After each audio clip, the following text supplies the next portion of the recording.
herzlich willkommen an alle, die mir hier zusehen.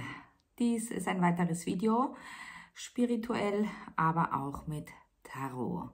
Weise Botschaften aus der geistigen Welt, die zu dir kommen möchten. Schauen wir, worum es geht. Titel: Weltuntergang. Schauen wir, was die geistige Welt euch zu sagen hat. Ja, Weltuntergang. Der Weltuntergang findet dann in einem jeden von uns statt, wenn wir nicht wissen, was kommt, was passiert. Ein jeder hat so einige Weltuntergänge für sich. Ich spreche für jeden Einzelnen, aber auch für die Energien des Kollektivs. Ich halte mich fern vom, wie kann ich sagen, vom Mainstream-Aufstieg in 5D und sonst wohin, denn es gibt so viele Dimensionen, die kann man gar nicht zählen. Und ja, jeder befindet sich in einer ganz eigenen Dimension, von dem her halte ich mich jetzt fern, mich da festlegen zu wollen. Ja, das, was du nicht siehst, das, was du nicht weißt, das, was dich überraschen möchte. Doch oft passieren die Dinge absehbar, aber auch überraschend. Wenn sie absehbar sind, passieren sie dennoch nicht so, wie wir sie uns vorstellen. Darum sage ich auch immer gerne: Vorsicht, was du dir wünschst, welche Bestellung du ans Universum hinausgibst. Das Universum liefert aus. Und wenn dann die Auslieferung kommt, deiner Manifestation, dann gehst du erstmal auf Widerstand und Abwehr. Meistens ist das so. Gut, bleiben wir beim Weltuntergang, bei unseren ganz eigenen Weltuntergängen, die mit Trauer und Schmerz verbunden sind, mit Unverständnis, Missverständnis und einem sehr blinden Wahrnehmungspunkt.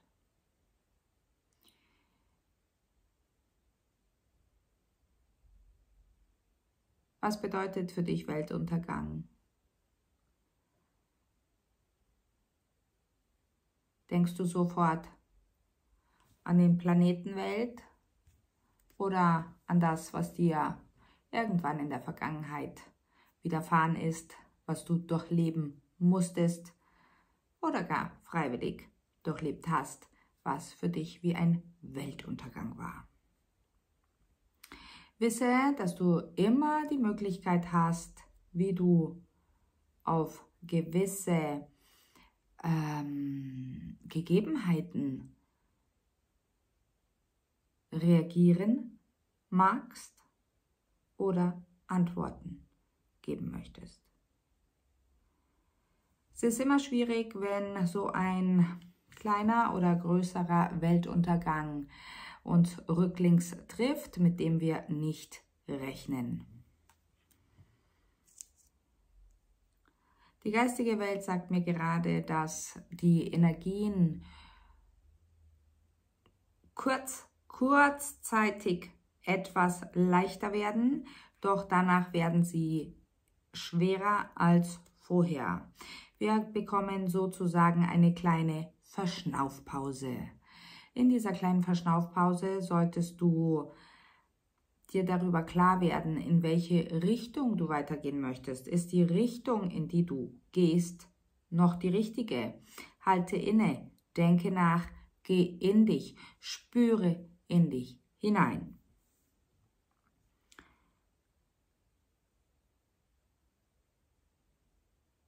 Die im Sternzeichen Krebs geboren sind, haben sehr mit ihren Emotionen zu tun. Es kommen Emotionen hoch. Es geht darum, diese zu verstehen. Es geht darum, diese zu benennen. Es geht darum, zu sehen, wo kommen die her? Warum sind sie überhaupt da? Was wollen sie mir zeigen? Worauf wollen sie mich hinweisen? Die Krebse sind so spürig, so sensibel und eigentlich so feinstofflich, dass wenn sie sich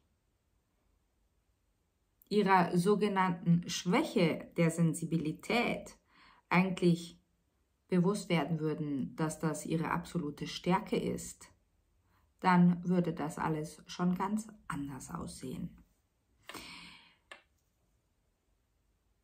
Die unter dem Sternzeichen Fische geborenen. Es geht darum, die Augen zu schließen, Innenschau abzuhalten. Die Tränen möchten dir etwas sagen. Jede einzelne Träne von dir hat eine Information. Jede einzelne Träne ist Gold wert. Lieber Fisch, Sonne oder Mond, wem wendest du dich zu? Von wem bekommst du Energie? Von wem bekommst du Informationen? Fühlst du dich unter dem Vollmond wohl oder fühlst du dich unter der Sonne wohl?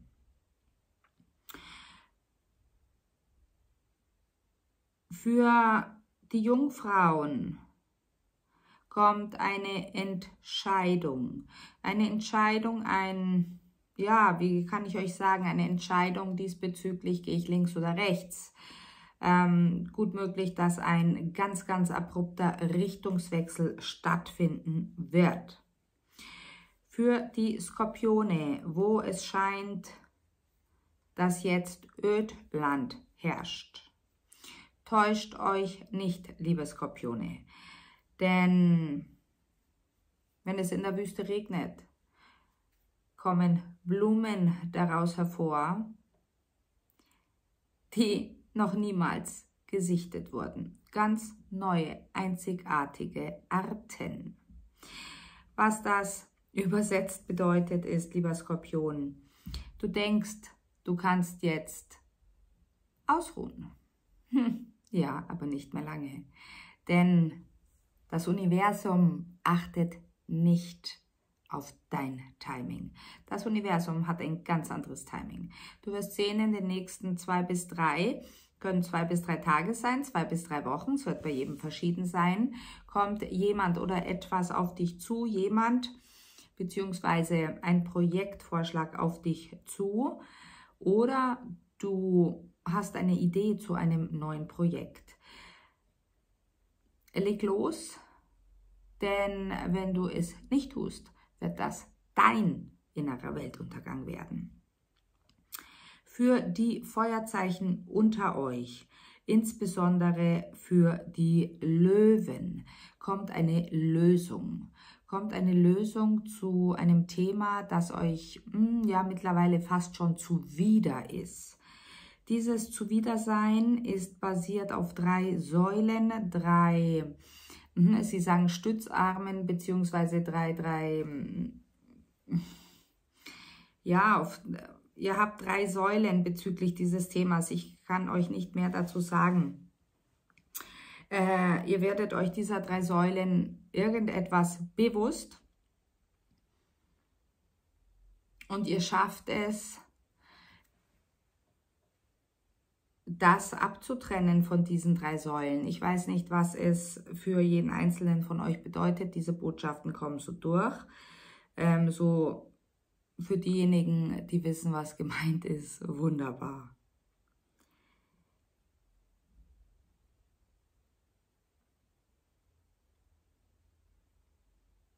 Für die Luftzeichen, es geht darum, dass ihr vor einem kompletten Neuanfang steht. Etwas möchte euch etwas widerspiegeln. Ihr erkennt euch im Gegenüber oder in der Situation nicht, doch sie möchte euch etwas sagen. Gut möglich, dass ihr sogar urteilt über diesen jemand oder diese Situation, doch ihr urteilt über euch selbst, denn es wird euch wenige Tage später selbst widerfahren, dass ihr in so einer Situation seid, beziehungsweise euch mit solchen Gedanken auseinandersetzt. Insbesondere die Zwillinge. Die Zwillinge unter euch werden in den kommenden 5 Tagen, also entweder ab heute in den kommenden 5 Tagen oder in 5 Tagen, werden sie sich vor einer Situation wiederfinden, wo ihr sagt, da war ich doch schon mal. Warum ist das jetzt schon wieder so? Wo ich doch versuche, versucht habe bisher, das anders zu machen, besser zu machen und zu vermeiden. Auch da, lieber Zwilling, ist bei dir Fingerspitzengefühl gefragt. Nicht mit der Situation oder dem Gegenüber, also das selbstverständlich auch. Aber darum geht es jetzt nicht. Es geht um Fingerspitzengefühl, wie du selbst mit dieser Situation umgehen möchtest. Du hast sofort einen Film, der da abspielt und bist fast so im Ad-hoc-Reagieren, impulsiv, weil dieses Muster da ist. Doch, lieber Zwilling, reagiere nicht, antworte nicht, ganz egal was es ist, ignoriere es erst einmal. Denn 2 Tage später, wenn sich dieses Ereignis ereilt hat oder dieser Mensch dir die Botschaft überbracht hat, was auch immer, weißt du zu antworten, statt zu reagieren. Für die Wagen unter euch. Die Wagen möchten bitte blindlings ins Göttliche vertrauen. Sie sagen für die Wagen, die momentan sich so sagen, ja, es passt schon, ist zwar jetzt nicht perfekt für mich, aber es passt schon, die sich mit irgendeiner Situation abgefunden haben. Da geht es darum, dass ihr blindlings vertraut, denn es wendet sich zum weitaus Positiveren, als ihr euch jemals habt erträumen lassen. Bei den Wagen höre ich den Namen Anton, kann auch Antonio sein, jedenfalls ein männlicher Vorname mit A. Dieser wird, weiß ich nicht, wird Ausschlag geben, wird sich melden, wird auf euch zukommen, wie auch immer. Für diejenigen selbstverständlich, die so einen Menschen kennen, der so einen Namen trägt.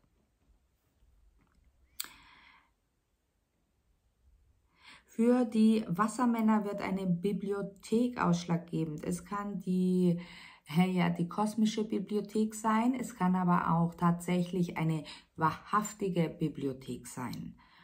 Es geht darum, dass ihr etwas niederbrennen wollt. Das ist jetzt natürlich im übertragenen Sinne gemeint. Natürlich nicht ein Feuer anzünden, so gesehen, in einer Bibliothek, um Gottes Willen, nein. Es geht darum, dass ihr Dokumente, Verträge bzw. Erinnerungen ins Feuer geben wollt, auf das es gelöscht wird.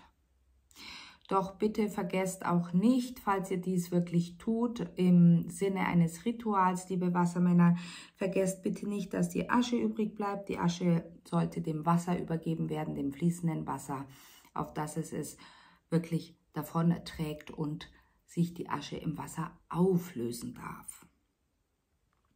Sie sagen, es nutzt in diesem Falle nichts, wenn ihr es dem Wind übergebt, denn der Wind bringt es nur an einen anderen Platz. Es löst sich durch den Wind nicht auf. Die Wassermänner stehen zwischen den Stühlen, denn sie sind mit einer Situation konfrontiert, die ihnen so nicht ganz recht ist, ihnen nicht angenehm ist, doch das Universum hat für euch entschieden, es gibt einen höheren Sinn dahinter. Lasst es einfach wirken, nehmt es an, nehmt den Widerstand raus. Und sie sagen, es geht auch eben beim Weltuntergang, bei jeder allem Weltuntergang geht es darum, der Situation gegenüberstehend den Widerstand herauszunehmen. Wie nimmst du den Widerstand heraus? Indem du im jetzigen Moment präsent bist. Der Widerstand wird durch deine Gedanken generiert. Gedanken generieren Emotionen und das predige ich ständig. Ja, setze dich damit auseinander. Denn wenn du dich einmal hinsetzt,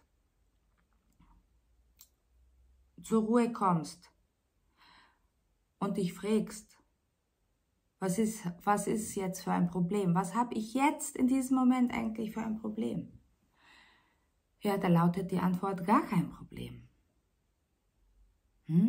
Das Problem besteht dann, dein Weltuntergang besteht dann, wenn du deine Windmühlen in den Gedanken hast, die du nährst mit Zukunftsprojektionen, mit Ängsten, mit Emotionen, die schüren.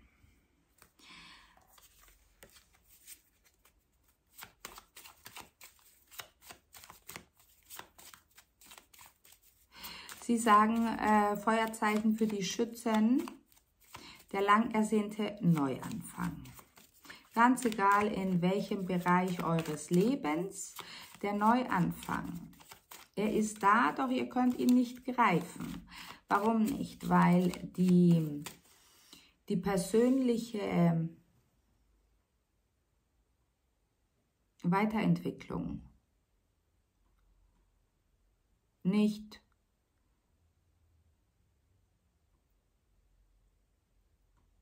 unter dem richtigen Stern steht, sagen sie. Ihr seid noch viel zu sehr ins Außen projiziert. Es gehört mehr Innenschau dazu, es gehört mehr Selbstreflexion dazu.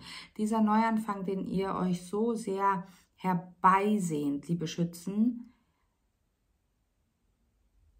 sie sagen, der kann schon in 1-2 Wochen voll durchstarten. Doch es gilt, auf eure eigenen Details zu achten. Es bedarf einer vollkommen neuen Blickwinkelausrichtung, es bedarf eines innerlichen Resets.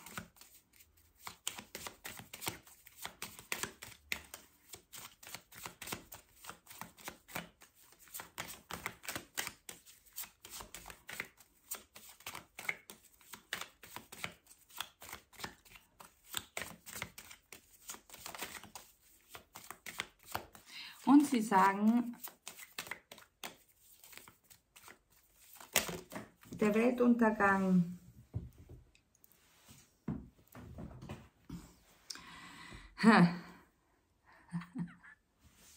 wie sollte es anders sein?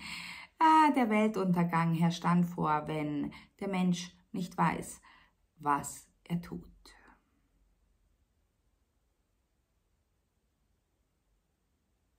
Warum weiß er nicht, was er tut? Weil er nicht in der Wahrnehmung war und somit nicht in das Bewusstsein seiner selbst kommt.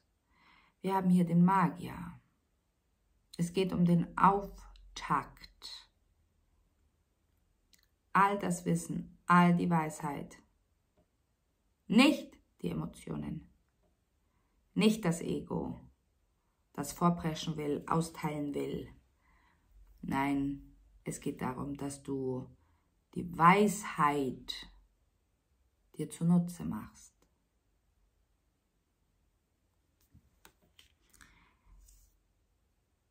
Überlebenskünstler, sind wir nicht alle Überlebenskünstler? Wenn man so will, ja. Doch es geht hier in unserem Leben nicht ums Überleben.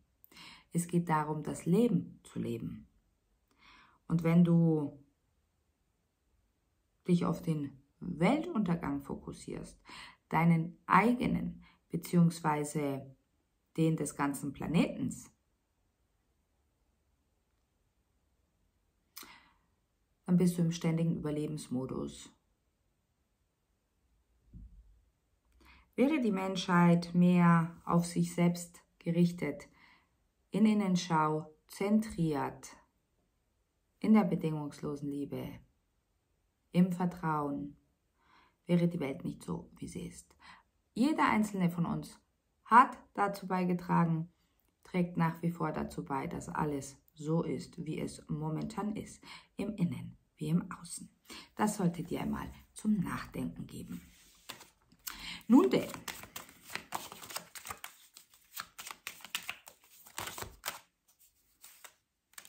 Ja, schau her. Die Herausforderung, sie wartet.